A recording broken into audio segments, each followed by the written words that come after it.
रामा सिंह जो नाम है उस पर लोगों का, आम लोगों का भरोसा है। जनाधार जो है। जो जनाधार है उसमें बस उसका प्रमुख कारण यही है कि लोगों का विश्वास है रामा सिंह पर, और इसी कारण चाहे विधानसभा की लड़ाई हो या लोकसभा की लड़ाई हो, सभी में लोग जो है हमको स्नेह देते हैं। लालू जी से मेरा रिश्ता आज से नहीं है, 1985 से।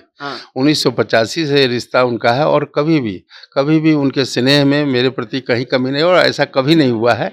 ये आप लोग की गलतफहमी है। आप लोग की गलतफहमी है कि आपको लगता है कि लालू जी नहीं चाह रहे थे। लालू जी के बगैर राष्ट्रीय जनता दल में कोई भी निर्णय आज भी नहीं होता है।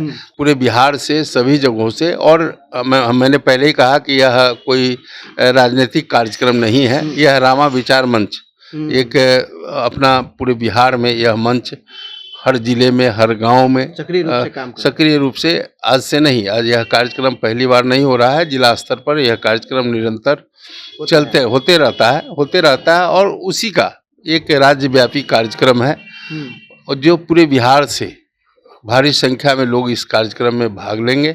और आप 4 तारीख को देखेंगे कि किस उत्साह से लोग इस मंच के साथ जुड़े हुए हैं। और 2014 नहीं, 33 वर्षों का हमारा चुनावी कार्यकाल 33 वर्ष पूरा हो गए, और 33 वर्षों के अंदर जो हमारा लोगों के बीच जो संपर्क रहा है, जो लोगों का हम पर भरोसा रहा है, तो हमेशा हम बड़ी लड़ाई ही लड़े हैं। 2014 का भी जो चुनाव था, तो आपको पता होगा कि उस समय काफ़ी जो एनडीए का हम कैंडिडेट थे, उम्मीदवार थे। एलजेपी उस समय एनडीए घटक दल का हिस्सा था, और उसके बावजूद भी वहाँ पे कई उम्मीदवार निर्दलीय या अन्य तरह से चुनाव लड़े, और हम समझते हैं कि करीब 3.5 लाख वोटों का बिखराव हुआ एनडीए का। उसके बावजूद भी 1 लाख से अधिक मतों से हम चुनाव जीते।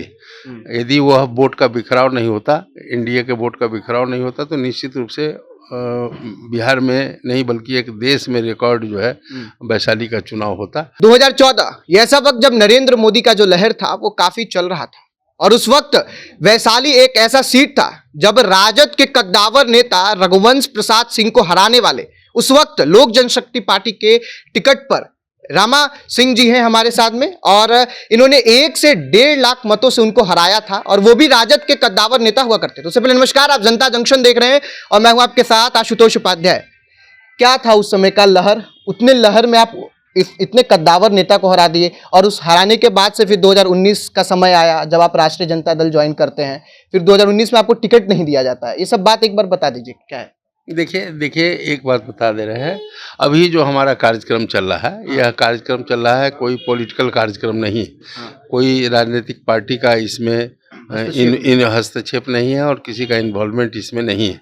और 2014 में निश्चित रूप से, और 2014 नहीं, 33 वर्षों का हमारा चुनावी कार्यकाल 33 वर्ष पूरा हो गए, और 33 वर्षों के अंदर जो हमारा लोगों के बीच जो संपर्क रहा है, जो लोगों का हम पर भरोसा रहा है, तो हमेशा हम बड़ी लड़ाई ही लड़े हैं।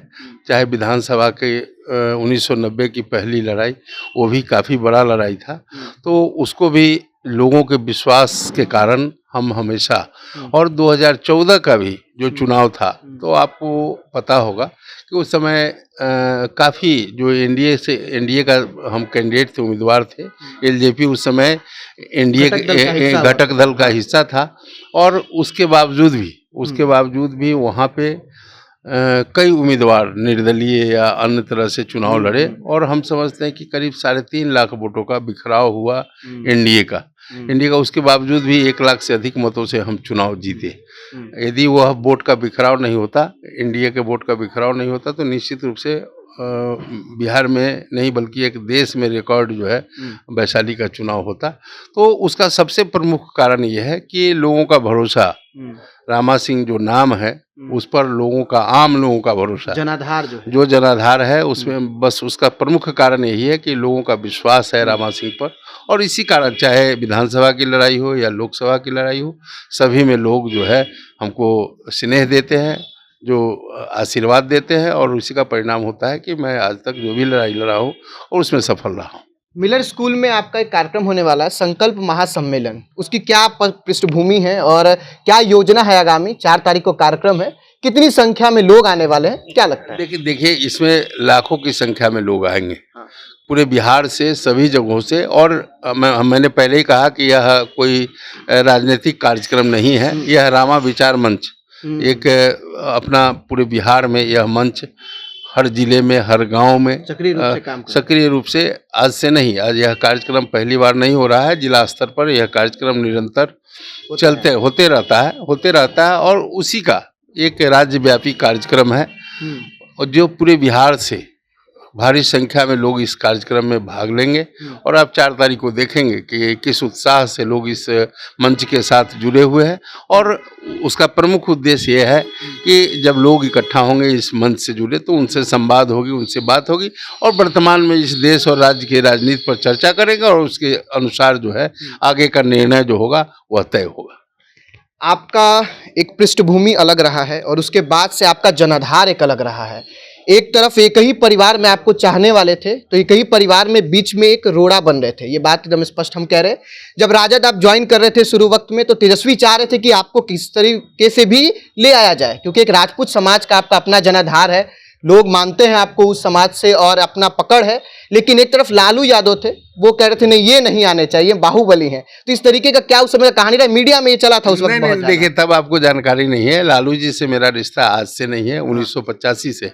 1985 से रिश्ता उनका है और कभी भी उनके स्नेह में मेरे प्रति कहीं कमी नहीं, और ऐसा कभी नहीं हुआ है। ये आप लोग की गलतफहमी है। आप लोग की गलतफहमी है कि आपको लगता है कि लालू जी नहीं चाह रहे थे। लालू जी के बगैर राष्ट्रीय जनता दल में कोई भी निर्णय आज भी नहीं होता है। तो लालू जी दिल से हमको चाहते थे, पहले भी चाहते थे, आज भी चाहते हैं, आज भी चाहते हैं। और जो आप प्रश्न कर रहे हैं उसमें कहीं कोई सच्चाई नहीं है। मैंने कहा कि यदि लालू जी का नहीं होता तो हमारी पत्नी राष्ट्रीय जनता दल की एमएलए है, तो वह टिकट कैसे मिलता? सिर्फ तेजस्वी जी के कहने से नहीं, लालू जी आज भी सुप्रीमो हैं और रहेंगे। एक अंतिम प्रश्न, कहा जाता है कि 2019 के बाद से राष्ट्रीय जनता दल में आप आए और उसके बाद से एक आपका अपना जनाधार है और 2024 का भी चुनाव नजदीक है, तो क्या लगता है आपको लोग कहां से देख सकते हैं, वैशाली से या फिर कौन सा? देखिए अभी वैसी कोई यह निर्णय हमारा नहीं होगा, यह पार्टी का निर्णय होता है, यह निर्णय नेता का होता है। तो इसलिए हमारी कोई प्रतिक्रिया इन बातों पे नहीं है। यह तय करना पार्टी की जवाबदेही है, लीडर की जवाबदेही है। अभी हमारा जो कार्यक्रम है 4 दिसंबर का, हमारा पूरा फोकस उसी पे है। और 4 दिसंबर के बाद यदि हमसे आप बात करेंगे तो इन सब विषयों का हम जवाब आपको देंगे। अच्छा, एक प्रश्न और कर लेते हैं कि आनंद मोहन एक बड़े नाम, वो उनके पीछे भी राजपूत समाज, और अभी उनकी नज़दीकियां हैं नीतीश कुमार से बढ़ गई हैं। राजद में पहले थे और अभी नीतीश कुमार से नज़दीकियां बढ़ी हैं। उनके जाने से क्या लगता है आपको कितना फायदा होगा? नहीं, देखिए मैं अपने काम पर भरोसा रखता हूँ, उस पर मेरा विश्वास होता है। कहाँ कौन पार्टी, कौन लीडर कहाँ गए, कहाँ आए, इन सब चीज़ों पर मेरा कोई ध्यान कभी नहीं केंद्रित नहीं रहा है। मैं अपना काम करता हूँ और जो हमको करना चाहिए, हमको उस पर बहुत भरोसा है और विश्वास है और उसी काम में हम लगे हैं। बाद बाकी और चीज़ों को मैं नहीं देखता। चलिए, रामाकिशोर सिंह जी थे जो कि 2014 के लोकसभा चुनाव में काफ़ी मतों से जो है एक कद्दावर नेता को हराए थे, और अब 2024 का चुनाव है। हम भी उम्मीद करेंगे कि फिर से आप हराइए वैसे ही लोगों को और लोकसभा का प्रतिनिधित्व करिए। फिलहाल आपका क्या कुछ कहना है कमेंट बॉक्स में लिख के जरूर बताइएगा। आप देख रहे थे जनता जंक्शन।